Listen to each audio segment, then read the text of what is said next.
আমি আমার মেয়েটাকে বড় আদর করতাম, বেশি আদর করতাম। আমি আমার মেয়েটাকে কলিজা পারলে কেটে দিয়ে আমি আমার মেয়েটাকে দিয়ে দিতাম। আমার মেয়েটাকে এত আদর করতাম যে তার জীবনের কোনো প্রয়োজন আমি বাবা হয়ে অপূর্ণ রাখি নাই। জীবনে তারে কোনো দিন দুঃখ আমি বুঝতে দেই নাই। আমি আমার মেয়েটাকে ছেলেদের থেকেও বেশি ভালোবাসতাম। কিন্তু সেই মেয়েটাও আমাকে একটা দিন দেখার জন্য আসে না। আমার বৃদ্ধাশ্রমে আমাকে মেয়েটা দিয়ে গেছে, দেখার জন্য আসে না, আমারে খোঁজ খবর নেয় না।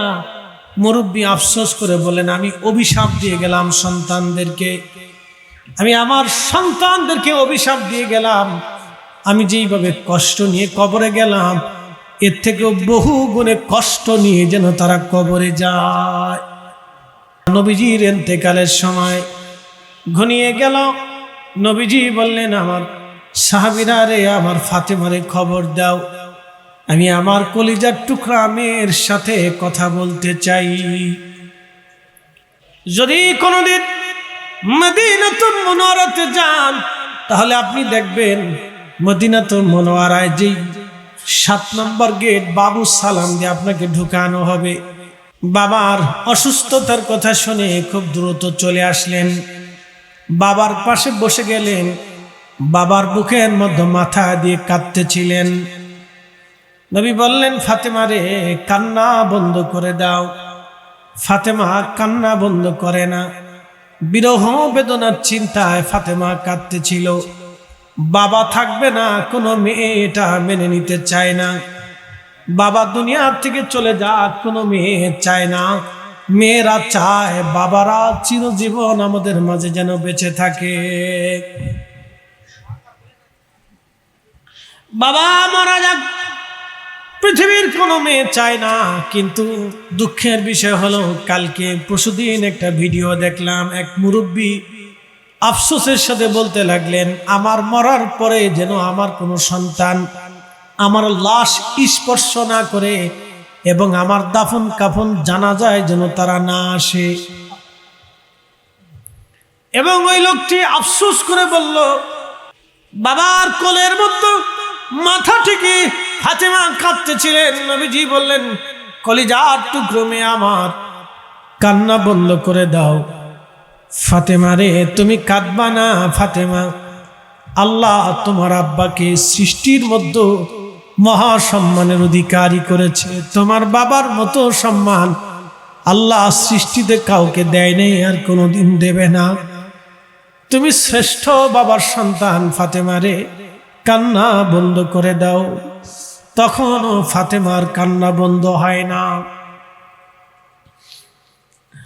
ফাতেমাকে নবী বললেন, ফাতেমা রে, আল্লাহ আমারে আহলে বায়াত দিছে, আমরা আহলুল বাইত। ফাতেমা রে, আল্লাহ আমাদেরকে এতটা সম্মান দিয়েছে, আমার পরিবারের মতো শ্রেষ্ঠ পরিবার আল্লাহর কাউরে দেয় নাই। একটা বার জবান খুলে জোরে বলেন, ইয়া রাসূলুল্লাহ, আমার পরিবারের মতো এত বড় শ্রেষ্ঠ দামি পরিবার আল্লাহর কাউকে দেয় নাই। ফাতেমার আল্লাহ আমার এই পরিবারকে শহীদ পরিবার হিসেবে ঘোষণা দিয়েছে। আমার চাচা আমির হামজা আল্লাহ থেকে সৈয়দুশ শুহাদা বানিয়েছেন, শহীদদের সর্দার আল্লাহ আমার চাচাকে বানিয়েছেন। ফাতেমা, কান্না বন্ধ করো। তখনও কান্না বন্ধ করে নাই।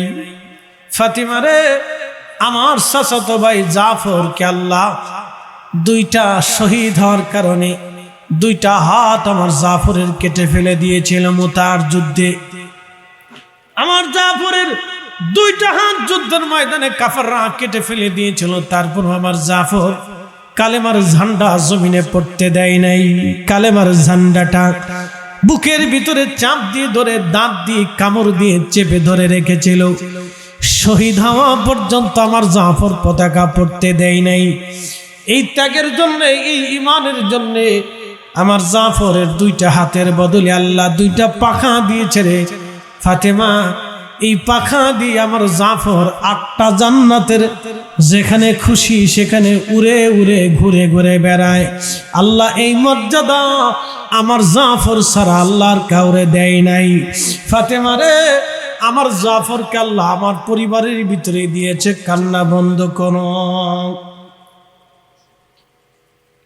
ফাতেমা তখনও কান্না বন্ধ করে না, ডাক দিয়ে বলে, ফাতেমা রে, তোমার সাথে আলীর বিয়ে হয়েছে।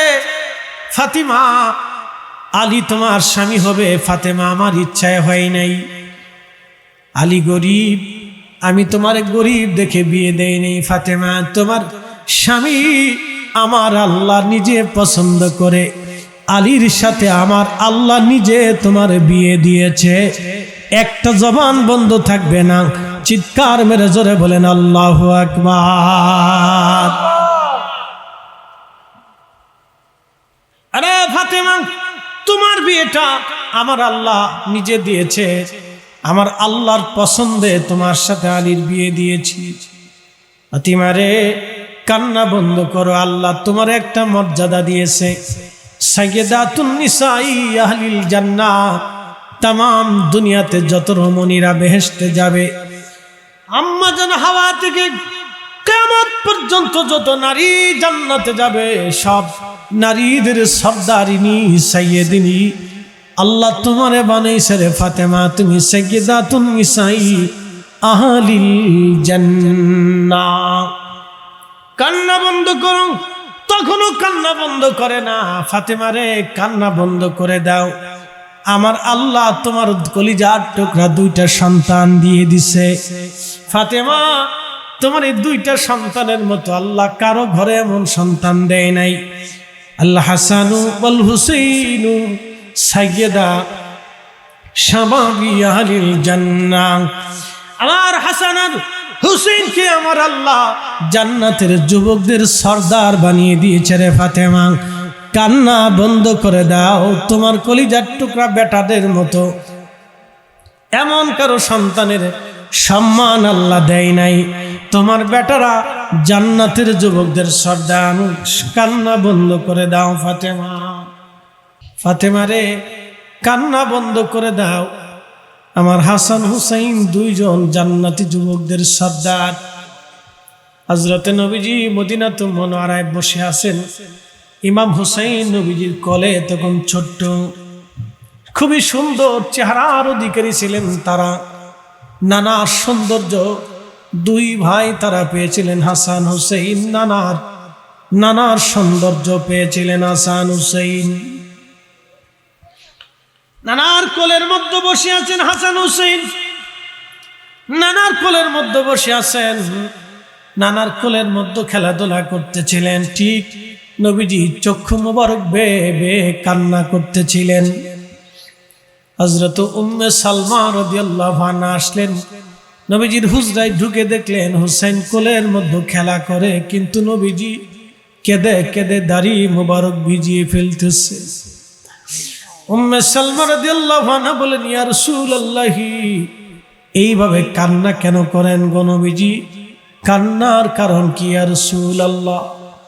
নবীজি ডাক দেখে, সালমা রে, আমার হাসান আর হুসাইন আমার কোলের মধ্যে খেলা করতেছিল। জিবরাইল আমিন আমার কাছে এসে বলেন, ইয়া রাসূলুল্লাহ, আপনার এই কলিজার টুকরা হুসাইন আপনি ভালোবাসেননি? আমি বললাম, হ্যাঁ জিবরাইল, আমার হাসান আর হুসাইন আমার কলিজার টুকরা, আমার 2টা সুগন্ধি ফুল, আমার নয়ন মণি, আমার চোখের মণি তারা। জিবরাইল বলল, হুজুর, তবে আপনার কাছে একটা দুঃখের সংবাদ আমি নিয়ে আসছি। বলো জিবরাইল, কি সেই দুঃখের সংবাদ? ইয়া রাসূলুল্লাহ, এই আপনার কলিজার টুকরাকে একদিন আপনার অবাধ্য উম্মতেরা ফরাত নদীর তীরে কারবালার ময়দানে ইরাকের জমিনে নির্মমভাবে তাকে হত্যা করবে, শহীদ করে দেবে। ইয়া রাসূলুল্লাহ, সালমানে আমি কাঁদি, আমার হুসাইনের সেই দুঃখের কথাগুলি শুনে আমি কাঁদি। আহা, আমার হুসাইনকে কারবালার ময়দানে নির্মমভাবে হত্যা করা হবে, এই দুঃখ নিয়ে আমি আমি নবী কাঁদতেছি রে সালমা। জিব্রাইল আমারে বলল, ইয়া রাসূলুল্লাহ, আপনি যদি চান যেই মাটিতে হুসাইন শহীদ হবে ওই মাটি আমি আপনার জন্য এনে দিতে পারি। জিব্রাইল আমার কাছে মাটি এনে আমারে দেখাই দিয়ে গেছে আমার হুসাইন কোথায় শহীদ হবে। কারবালার ময়দানে কথা শুনে নবী আগেই কেঁদেছিলেন। আহা, নবীজি আগেই বেদনা বেদুর ছিলেন। কারবালার ঘটনা যেই দিন ঘটল সেই দিন নবীজি রওজা মোবারকে ঘুমিয়ে আছেন, কিন্তু না, ইতিহাস সাক্ষী দিচ্ছে, ভালো করে শুনে যাবেন। হযরত ইমাম হুসাইন রাদিয়াল্লাহু আনহু কারবালায় শহীদ হয়ে গেলেন। ওনার পবিত্র শরীর মোবারক থেকে বেঈমানের দলেরা জুব্বা খুলে নিয়ে গেল, বিবস্ত্র করে ওনার শরীর থেকে কাপড় খুলে নিয়ে কারবালার ধুলাবালির মধ্যে মস্তক্ষীণ দেহ মোবারককে ফেলে দিল তারা। একটা না, দুইটা না, 70টা ঘোড়া তারা সিরিয়াল করলো ইমামে পাকের পবিত্র শরীর মোবারকে ঘোড়া দাবড়ানোর জন্য। 70টি ঘোড়া, যুদ্ধের ঘোড়াগুলি সিরিয়াল করে শত্রু সৈন্যরা 70 জন সওয়ারি চড়িয়া ইমাম হুসাইন রাদিয়াল্লাহু আনহুর দেহ মোবারকের উপর ঘোড়া দাবড়াইতেছিল। ঘোড়ার পায়ের আঘাতে আঘাতে ইমাম হুসাইন রাদিয়াল্লাহু আনহুর দেহ মোবারক থেকে গোশত চামড়াগুলি ছিঁড়ে ছিঁড়ে পড়তেছিল। ঠিক ওই সময় দেহ মোবারকের উপরে ঘোড়া দাবড়াইতেছিল। ঘোড়ার পায়ের আঘাতে আঘাতে দেহ মোবারক থেকে গোশত চামড়াগুলি খসে খসে পড়তেছিল। হযরত জয়নব রাদিয়াল্লাহু আনহা তাঁবুর ভিতর থেকে বের হয়ে সেই দিন মদিনাতুল মুনাওয়ারার দিকে তাকাইয়া ইমামে পাক শহীদ কারবালা সুলতানে কারবালা হযরত ইমাম হুসাইন রাদিয়াল্লাহু আনহু পবিত্র দেহ মোবারকের পাশে দাঁড়িয়ে মদিনার দিকে তাকাইয়া হযরত জয়নব চোখের পানি ফেলে ফেলে কাঁদতেছিলেন। আর তিনি ডেকে ডেকে বলতেছিলেন, ইয়া মুহাম্মাদা ইয়া রাসূলুল্লাহ, ইয়া মুহাম্মাদা ইয়া রাসূলুল্লাহ, ইয়া মুহাম্মাদা ইয়া রাসূলুল্লাহ। ওগো নানা জান, দেখেন আপনার হুসাইন কারবালায় শহীদ। আপনার হুসাইনের সাথে আপনার উম্মতরা কেমন ব্যবহার করতেছে নানা জান। হযরত জয়নব রাদিয়াল্লাহু আনহা দাঁড়িয়ে দাঁড়িয়ে কেঁদে কেঁদে বলতেছিলেন, নানা গো, দেখেন আপনার অবাধ্য উম্মতেরা আপনার হুসাইনের সাথে কেমন ব্যবহার করে। যাদের গায়ে মাছি মশা বসতে দেন নাই, কান্না করলে আপনি নানা স্থির থাকতে পারেন নাই। নানাজি দেখেন আপনার উম্মতরা কেমন ব্যবহার করে।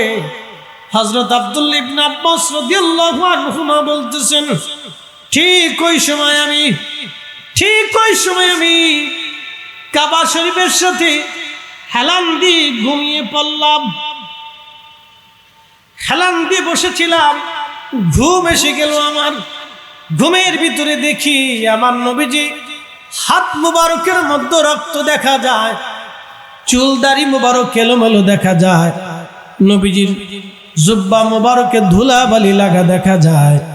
আল্লাহর নবী কাঁদতেছিলেন, কেঁদে কেঁদে দৌড়ায় দৌড়ায় কাবা শরীফের দিকে নবী আসতেছেন।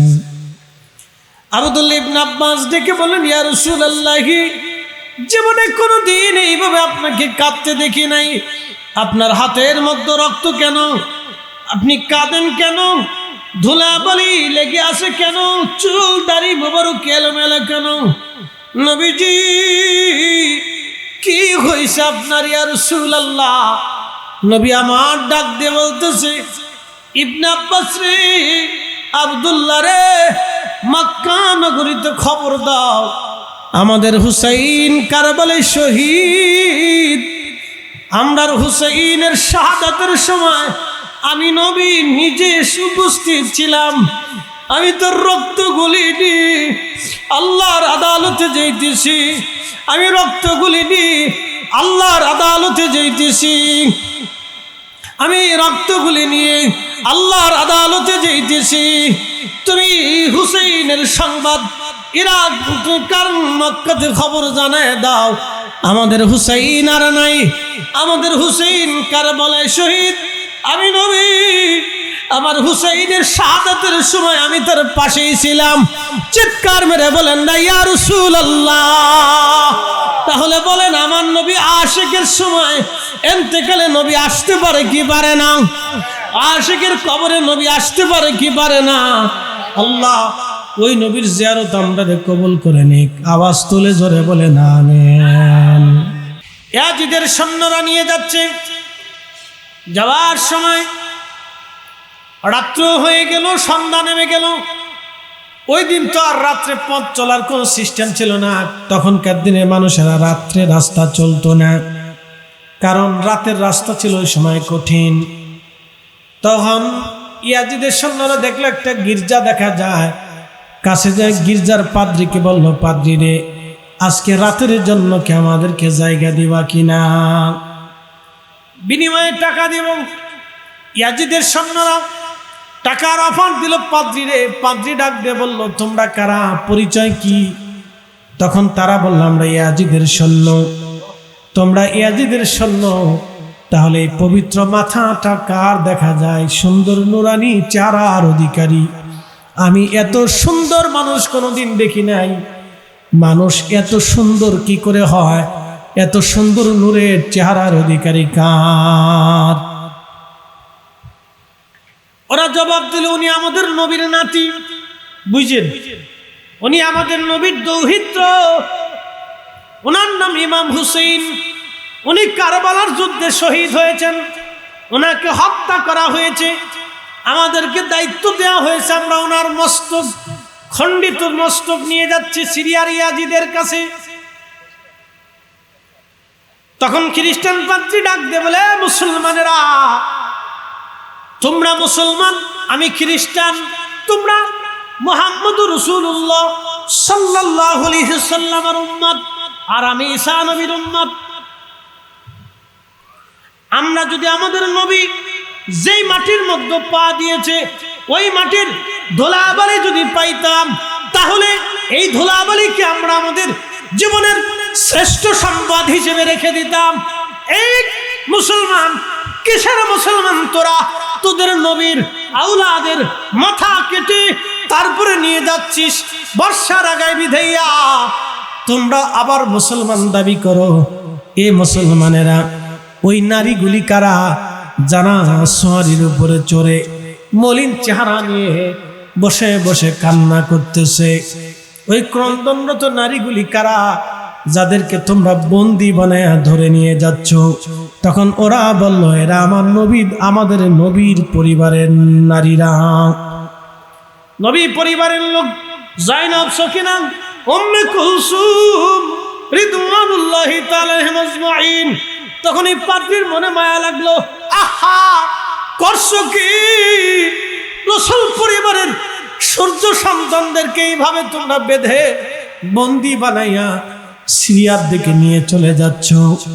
একটাবার সুযোগ যদি আমাকে দাও, বিনিময়ে 10,000 স্বর্ণ মুদ্রা তোমাদেরকে দিব। এই ইমাম হুসেইনের পবিত্র মাথা মোবারকের একটা রাত্রিবেলা আমি খেদমত করতে চাই, আর ওই নবীর পরিবারের দৌহিত্র নাতি যারা আছে বংশধর, আমি তাদেরকে আজকে রাতের জন্য মেহমানদারি করতে চাই। তখন সিরিয়ার সৈন্যরা বলল, হ্যাঁ, 10,000 স্বর্ণ মুদ্রা দিয়ে দাও, আমরা তোমাকে সব দিয়ে দিলাম, একটা রাতের জন্য দিয়ে দিলাম, সকাল হলে কিন্তু আমরা চলে যাব। পাদ্রী বলল, হ্যাঁ, সকাল হলে চলে যাও, কিন্তু 10,000 স্বর্ণ মুদ্রা পাবা। তখনকার দিনে 10,000 স্বর্ণ মুদ্রা এখন অন্তত 1,000 কোটি টাকা হবে।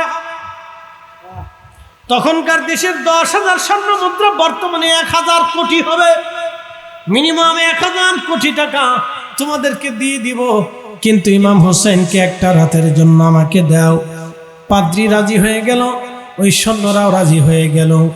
পাদ্রী হযরত জয়নব রাদিয়াল্লাহু আনহার কাছে যায় বলল, জয়নব রে, আপনি রসুল পরিবারের সন্তান, নবী পরিবারের সন্তান, আপনি আখিরি নবীর কলিজার টুকরা, তৌহিদ আপনি নাতি। আমি খ্রিস্টান, আমি একজন ঈসাই ধর্মের অনুসারী পাদ্রী। যদিও আমি খ্রিস্টান, কিন্তু আপনার নানাকে আমি শ্রদ্ধা করি, সম্মান করি। ওই শ্রদ্ধার দৃষ্টিকোণ থেকে, সম্মানের দৃষ্টিকোণ থেকে এখন আপনারা আমার মেহমান।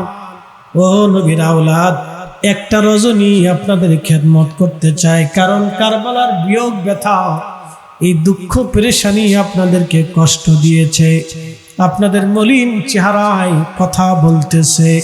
একটা রজনী আপনি আপনাদেরকে সুযোগ দিয়ে দেন, এই রাত্রিবেলা আমি আপনাদের খেদমত করতে চাই, মেহমানদারি করতে চাই, বিশ্রামের ব্যবস্থা আমি করতে চাই।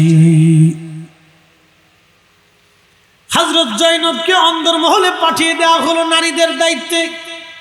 তিনি পাদ্রীর জন্য দোয়া করে চলে গেলেন। পবিত্র মাথা মোবারক নিয়ে গেল ইমাম হুসাইনের স্বর্ণের প্লেটের উপর রেখে পাদ্রী মশক করে পানি এনে মাথা মোবারকের মধ্যে পানি ঢেলে ঢেলে রক্ত ধুলা বালি যেগুলি লেগেছিল পরিষ্কার করতেছিলেন পাদ্রী। পরিষ্কার করার সময় পাদ্রী চোখের পানি ছেড়ে দিয়ে বলেন, হে আওলাদে রাসূল, ওরা কি করে আপনাকে নির্মমভাবে শহীদ করলো? আপনার দেহ থেকে মাথা ছুরি চালিয়ে ওরা দ্বিখণ্ডিত করতে পারলো। আপনার দেহ মোবারক থেকে মাথা বিচ্ছিন্ন করে আবার বর্ষার আগায় ঝুলাইয়া তারা আপনাকে অপমান করতে করতে সিরিয়ার দিকে নিয়ে যাচ্ছিল। আমি যদিও মুসলমান না, আমি একজন খ্রিস্টান, আপনার নানার সম্মানের দিকে তাকাইয়া একটা রজনী আমি চেষ্টা করতেছি আপনাকে সম্মান দেওয়ার জন্যে। এইভাবে পাদ্রীর অজান্তে চোখ বেয়ে বেয়ে পানি আসতেছিল। ঠিক ওই সময় আল্লাহর আকাশ থেকে একটা নূর মুবারক এসে ইমাম হুসাইন রাদিয়াল্লাহু আনহুর মাথা মুবারকে, চেহারা মুবারকে এসে পড়ল। চিৎকার মেরে জোরে বলেন, ইয়া রাসূলুল্লাহ, শহীদরা জিন্দা, শহীদরা জিন্দা। নূর এসে ইমাম হুসাইন রাদিয়াল্লাহু আনহুর মস্তক মুবারকে পড়ল। ওই নূরের আলো আরশে মুআল্লা পর্যন্ত চলে গেল। চিৎকার মেরে জোরে বলেন আল্লাহু আকবার। ওই নূর আরশে মুআল্লা পর্যন্ত চলে গেল। পাদ্রী নূরের দিকে তাকাইয়া, চেহারার দিকে তাকাইয়া ওই নূরের ভিতরে আশ্চর্য বস্তুগুলি দেখতে লাগলেন। ঠিক ওই সময় পাদ্রীর ঈমানের দরওয়াজা খুলে গেল। ঈমানের দরজা খুলিয়া একজন খ্রিস্টান পাদ্রী সাথে সাথে বলতে লাগলেন, লা ইলাহা ইল্লাল্লাহু মুহাম্মাদুর রাসূলুল্লাহ সাল্লাল্লাহু আলাইহি ওয়াসাল্লাম। চিৎকার মেরে জোরে বলেন আল্লাহু আকবার। গিরগিটের পাইলে আল্লাহর নবী বললেন, তাকে মারো, পিটাও, হত্যা করে ফেলো, কারণ সে আল্লাহর খলিলের দুশমন। আল্লাহর খলিলের দুশমন মানে আল্লাহর দুশমন। নবী আমার বললেন, ওমান আবগাদাহুমা ফাকাদ আবগাদানি, আমার হাসান আর হুসাইনের সাথে যারা বিদ্বেষ রাখবে, দুশমনি করবে, সে আমি নবীর সাথে দুশমনি করবে। ওমান আবগাদানি আবগাদাহুল্লাহ, যে আমার সাথে দুশমনি করবে সে আল্লাহর সাথে দুশমনি করবে। ওমান আবগাদাহুল্লাহু আদখালাহুন নার, যা আল্লাহর সাথে দুশমনি করবে আমার আল্লাহ তার জাহান্নাম দিয়ে দিবে। জাহান্নামী সে আল্লাহর দুশমন হয়ে কবরে যাবে, আমি নবীর দুশমন হয়ে কবরে যাবে, আমার হাসান আর হুসাইনের দুশমন হয়ে কবরে যাবে। অতএব এই মাহফিল যারা প্রতিষ্ঠিত রাখার চেষ্টা করবে তারা ইমাম হাসান আর হুসাইনের মুহিব্বিন হয়ে কবরে যাবে, আল্লাহ রসুলের মুহিব্বিন হয়ে কবরে যাবে। আল্লাহর মুহিব্বিন হয়ে তারা কবরে যাবে। আর এই শুহাদায়ে কারবালা মাহফিল যারা বন্ধ করার চেষ্টা করবে তারা আল্লাহ এবং নবীর দুশ্মন হয়ে কবরে যাবে। হিসাব একবারে বরাবর। সেটা মক্কার ইমাম হলেও হবে, বাইতুল আকসার ইমাম হলেও হয়ে যাবে, বাইতুল মুকাররমের খতিব হলেও হয়ে যাবে, বাংলাদেশের গ্রান্ড মুফতি হলেও হয়ে যাবে, বাংলাদেশের মেজো হুজুর, সাদা হুজুর, কালা হুজুর, ধলা হুজুর, লাল হুজুর, বাইটা হুজুর, বড় হুজুর, মুরব্বী হুজুর, টাকলা হুজুর, যে হুজুরই হোক না কেন, এই শুহাদায়ে কারবালার মাহফিলের বিরুদ্ধে যারা বেদাতের ফতোয়া দিবে ও আল্লাহ ইমাম হাসান হুসেইনের দুশ্মন হয়ে কবরে যাবে, আহলে বাইত রাসূলের দুশ্মন হয়ে কবরে যাবে। কথা বলেন ঠিক না বেঠে? হাজিরিন, হিসাব একবারে বরাবর। বাকি যুগে হিসাব আল্লাহর নবী রেখে দিয়ে যান না। তারপর আরেকটা হাদিস শোনাই দিয়ে যাই। ইমাম মুস্তাদরিক, ইমাম হাকিম মুস্তাদরিক হাকিম নিসাইয়াইনে একখানা বিশুদ্ধ সনদে হাদিসে কারিমা এনেছেন। নবী আমার বলেন, আমার উম্মতেরা তোমরা শুনে রাখো, তোমরা জেনে রাখো, তোমরা বুঝে রাখো, আমার কোন উম্মত যদি মাকামে ইব্রাহিমে নামাজ পড়ে, মাকামে ইব্রাহিমে নামাজ পড়লে ওইখানে বসে যদি কেউ আল্লাহর দরবারে হাত বাড়ায় মাপ চায়, আমার আল্লাহ ইব্রাহিমের খাতিরে তার গুনাহ মাফ করে দেয়। একবার জোরে বলা যাবে কি মারহাবা?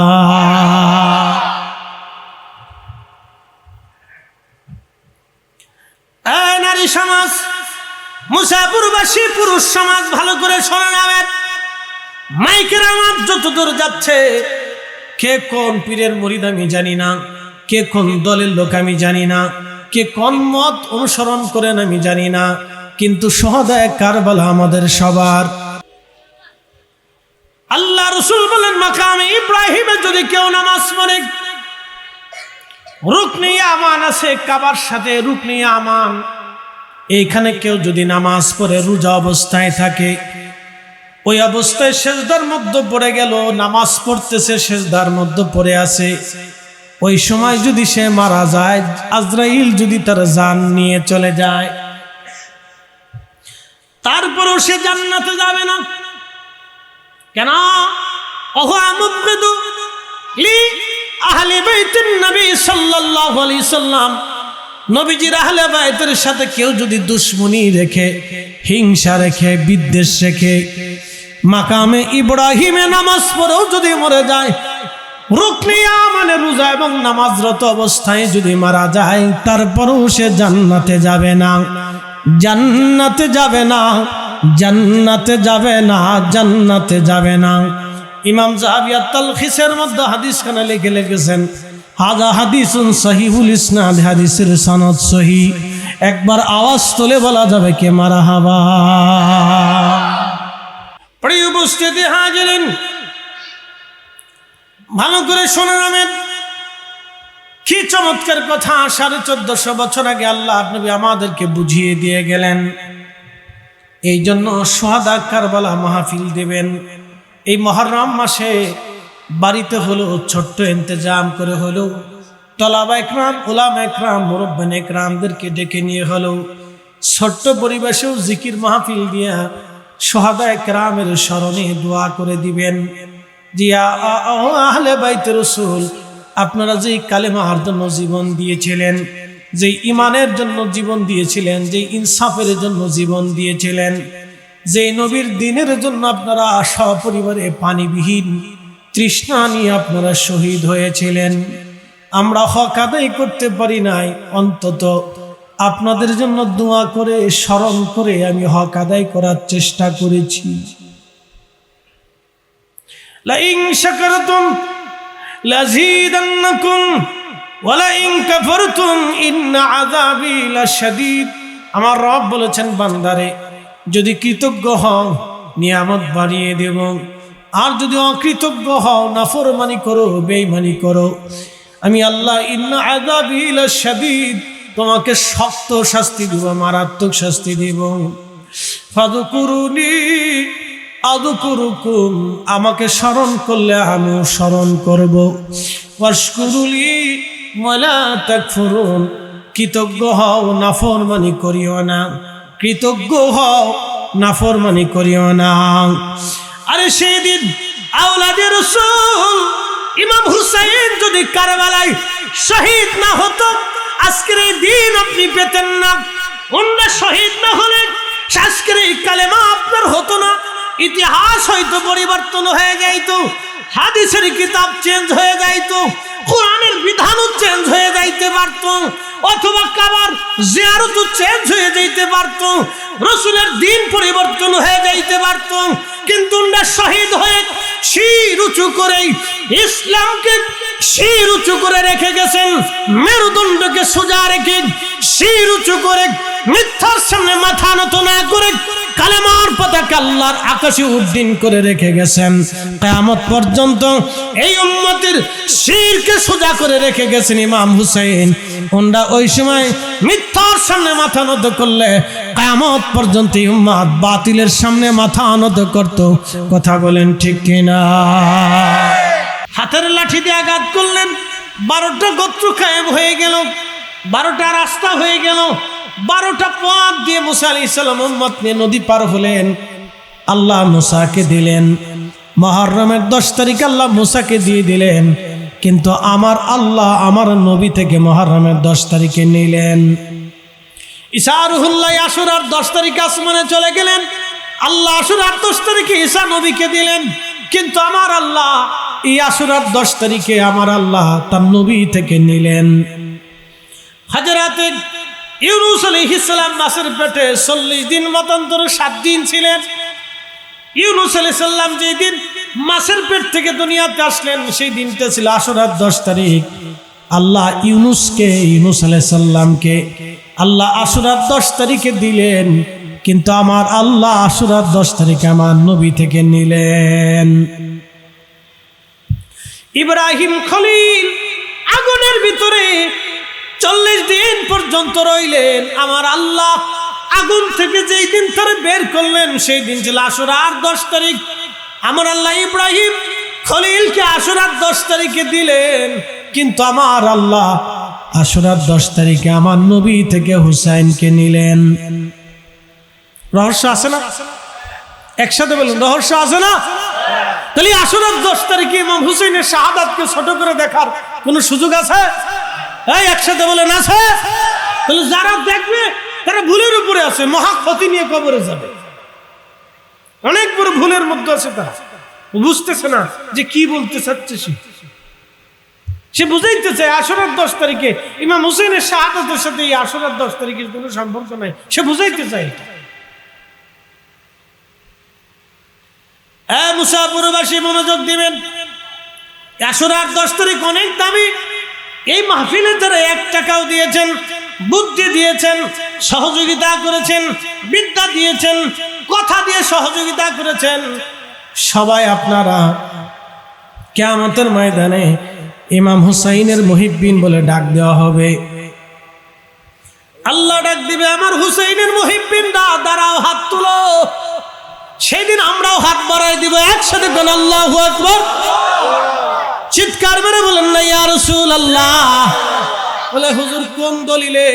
দলিল বুঝাই দিয়ে যায়, নবীকে ভালোবেসে উস্তনে হান্নানা যদি জান্নাতে যেতে পারে, নবীকে ভালোবাসে কাসমা উট যদি জান্নাতে যেতে পারে, নবীকে ভালোবেসে উহুদ পাহাড় যদি জান্নাতে যেতে পারে, নবীকে ভালোবেসে হুদহুদ পাখি যদি জান্নাতে যেতে পারে, ওলিদেরকে ভালোবাসে কিতমির কুকুর যদি জান্নাতে যেতে পারে, আমরা আহলে বাইত রাসূলকে ভালোবেসে জান্নাতের আশা করতে পারি। কথা বলেন ঠিক কিনা? অনেকে ইয়া রাসূলুল্লাহ জিন্দাবাদ।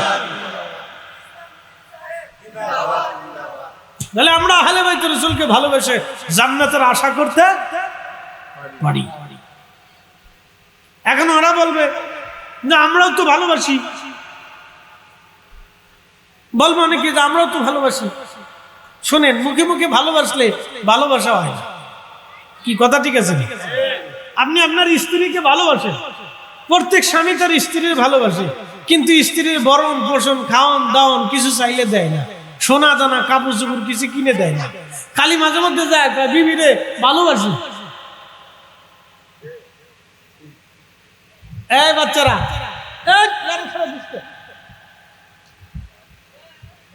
পর্দা ওই পাশে দিয়ে এলো, মনোযোগ দেন।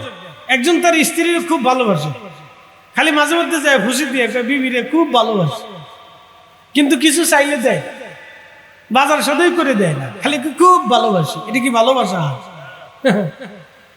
বউ কয়েকদিন পরে কবে তোমার এই সাঁতার ভালোবাসার আমার আর দরকার নেই, তোমার ভালোবাসা নিয়ে তুমি গাঁটটি বেঁধে নিয়ে ঘরের ভিতরে নিয়ে হুয়ে উতাই থাকো, তোমার ভালোবাসা ভালো লাগতো না।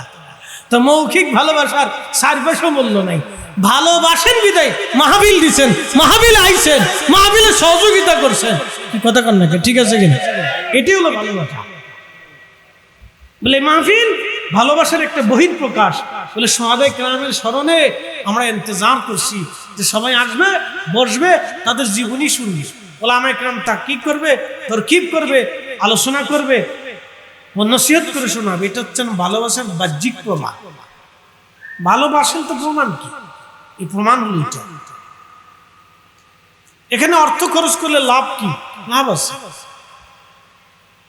ইমাম হুসাইন রাদিয়াল্লাহু আনহুর পবিত্র মাথা কেটে বর্ষার আগে ঝুলাইয়া শত্রু দল নিয়ে যাচ্ছে। বুঝে নেন তাদের দিনটা কত কঠিন ছিল, আহা কত ভয়াবহ ছিল। আপনি ওই স্থানে যদি কল্পনা করেন তো গা শিহরে উঠবে। বুঝতে পারতেছেন নবীজি মদিনা শরীফ থেকে কারবালায় উপস্থিত হয়ে গেছে। চিৎকার মেরে একবার বলবেন আল্লাহু আকবার। আল্লাহর নবী কারবালায় উপস্থিত হয়েছে। ইবনে আব্বাস স্বপ্ন দেখতেছে, নবী এসে বলতেছে মক্কায় খবর দাও আমার হুসাইন শহীদ। আমি আমার হুসাইনের শাহাদাতের সময় কারবালায় ছিলাম। নবীজি যদি কারবালায় শাহাদাতের সময় উপস্থিত হয়ে কান্না করতে পারে, তাহলে আমাদের এই দুঃখ, এই কান্না যতদিন পর্যন্ত বেঁচে থাকবো, আর আকাশে যতদিন চাঁদ উঠবে ততদিন এই পেরেশানি আমাদেরও থাকবে। কথা বলেন ঠিক না বেটি? এই কান্না পেরেশানি আমাদেরও থাকবে। ইশকে রাসূল, আহলে বাইত রাসূলের মহব্বতে। কে কি বললো সাথে আমাদের দেখার সুযোগ নেই, টাইম নেই, ওটা আমরা দেখবো না। মনোযোগ দেন। পবিত্র মাথা কেটে নিয়ে বর্ষার আগে ঝুলি নিয়ে যাচ্ছে সিরিয়ার দামেস্কের দিকে। তাহলে আওলাদে রাসূলদেরকে ভালোবাসে। একজন খ্রিস্টান ঈমান নিয়ে জান্নাতে চলে গেল, আর নবীর আওলাদের সাথে দুশমনি করে ঈমান থাকার পরেও জাহান্নামে চলে গেল। কতক্ষণ ঠিক না বেঠে? তাহলে এইখানে হলো ঈমানের প্রশ্ন, জান্নাত জাহান্নামের প্রশ্ন। অতএব এই মাহফিল চলবে। আল্লাহ আমাদেরকে কবুল করুন শুহাদায়ে কারবালার মহব্বতে। আওয়াজ তুলে জোরে বলেন আমিন। আল্লাহ শুহাদায়ে কারবালার ভালোবাসা নিয়ে আমাদেরকে কবরে যাওয়ার তৌফিক দিক, আমিন। আল্লাহ রসুলকে ভালোবাসার তৌফিক দিক। মুসলমান, এই জন্য শুহাদায়ে কারবালা মাহফিল যারা করলেন, যারা অর্থ দিলেন, বিত্ত দিলেন, সাহায্য করলেন, বুদ্ধি দিলেন, বিদ্যা দিলেন এবং আসলেন, এবং সামান্যতম যারা পরিশ্রম করলেন, আল্লাহর কসম আমার আল্লাহ কাউকে কিয়ামতের ময়দানে মাহরুম করবে না। সবাইকে আল্লাহ ইমাম হুসাইনের মুহিব্বিন বানায়া কবরে জান্নাতে দিয়ে দিবে। হযরত শাইখুনা ইমামুনা মুজাদ্দিদ আল ফিসানি রাহমাতুল্লাহ আলাইহি শেরের মাধ্যমে একটা সংবাদ আমাদেরকে দিয়ে দিয়েছেন। ইলাহি বিহক্কে বনি ফাতেমা কে বর কৌলে ইমা কুনে খাতেমা अगर दवातम रदुकुनी वर कबुल मना दुस्तो दमाने आले रसूल सलातुनिया रसूल अल्लाह अलैकुम सलामुनिया। आहा जबान खुले सलातुनिया रसूल अल्लाह अलैकुम সালামুন ইয়া হাবিবাল্লাহ আলাইকুম। তাহলে এই মাহফিল আগামীতেও চলবে, ঝড় হোক, বৃষ্টি হোক, তুফান হোক, যাই হোক মাহফিল চলবে। আল্লাহ আমার ভাইদেরকে চলাইবার তৌফিক দিক, জোরে বলেন আমিন। ইন্তেজামে আমার এই মুসাফুর লামাপাড়া গ্রামবাসী, এই সুন্নি যুব সংগঠন এবং এলাকাবাসী এই উদ্যোগে আজকের এই মাহফিলটা, যারা এই কমিটির সদস্য আছে তারা ধন্য। অন্তত কিছুটা হলেও তারা হক আদায় করার চেষ্টা করছে। যারা মুরব্বীরা আছে তারাও ধন্য। যে কিছুটা হলেও হক আদায় করার চেষ্টা করছেন। শোনেন, ভালোবাসা না থাকলে পৃথিবী ধ্বংস হয়ে যেত। ভালোবাসা না থাকলে কি হতো? পৃথিবী ধ্বংস হয়ে যেত। আল্লাহ ভালোবাসাটাকে 100 ভাগে ভাগ করছে। একটা ভাগ ভালোবাসা তামাম সৃষ্টির ভিতরে আল্লাহ বন্টন করছে, আর 99 ভাগ ভালোবাসা আল্লাহ নিজের কাছে রাখছে। একসাথে কোন আল্লাহু আকবার। না বুঝাইতেছি, জোরে বলেন। তো আল্লাহর নবীর সাহাবীরা বলেন, ইয়া রাসূলুল্লাহ, 1 ভাগ ভালোবাসা আল্লাহ আমরারে দিলেন, 99 ভাগ ভালোবাসা আল্লাহ নিজের কাছে রাখছেন। আল্লাহ 99 ভাগ ভালোবাসা দিয়ে কি করবে? প্রশ্ন সুন্দর। তখন আল্লাহ রাসূল ডাক দেখে, সাহাবীরা, ওই 99 ভাগ ভালোবাসা দিয়ে আল্লাহ কিয়ামতের ময়দানে আমার উম্মতের বিচার করবে। কি নাউজুবিল্লাহ হবে না সুবহানাল্লাহ হবে? কোনটা? যদি সুবহানাল্লাহ হয় তাহলে একসাথে জবান খুলে কোন সুবহানাল্লাহ।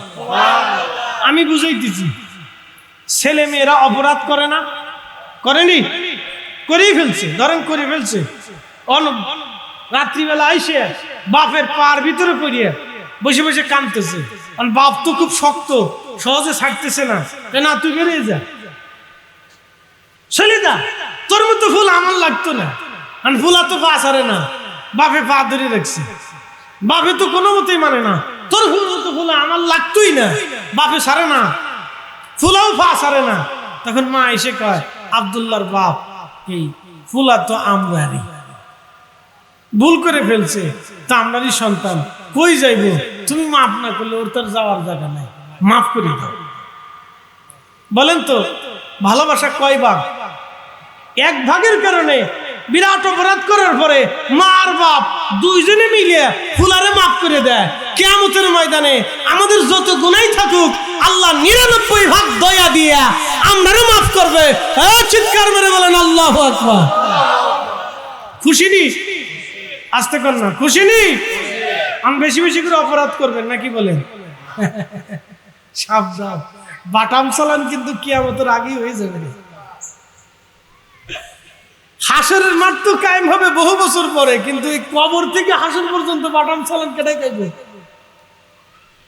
হিসাব কিন্তু কইছি, দেখেন অপরাধ করা যাবে না, মাফ আল্লাহ করবে, কিন্তু এই পর্যন্ত বাটাম চালান কি পরিমাণে যে রিমান্ড চলবে, এই রিমান্ডের কোনো বাপ মা নাই। কিন্তু অতএব বাঁচতে হলে আপনাকে নেক আমল করতে হবে, ভালো কাজ করতে হবে। আল্লাহ 99 ভাগ দয়া দিয়ে কিয়ামতের ময়দানে ফয়সালা করবে। সেই আল্লাহকে একটু ডাকা যাবে না? একসাথে বলেন, ডাকা যাবে না? তাহলে জবানটা খুলেন, জবান খুলেন, জবান খুলেন, একটু জিকির হবে। একসাথে কোন আল্লাহু আকবার। কেন জবান খুলে জিকির হবে বুঝাইতেছি আপনাদেরকে। শোনেন, অনেকে জিকির করার সময় জিমে বসে থাকে, লড়াচড়া দেয় না, কথাবার্তা কয় না। জবান দিছে কেডা? এই জবান দিয়ে মুরগায় আল্লাহর জিকির করে, মোরগে কুকুর কুক কুকুর কুক, ও আল্লাহর জিকির করে, আল্লাহকে ডাক দেয়। পাখিরা দেখবেন রাত 3টার সময় কিচির মিচির করে, কিচির মিচির করে।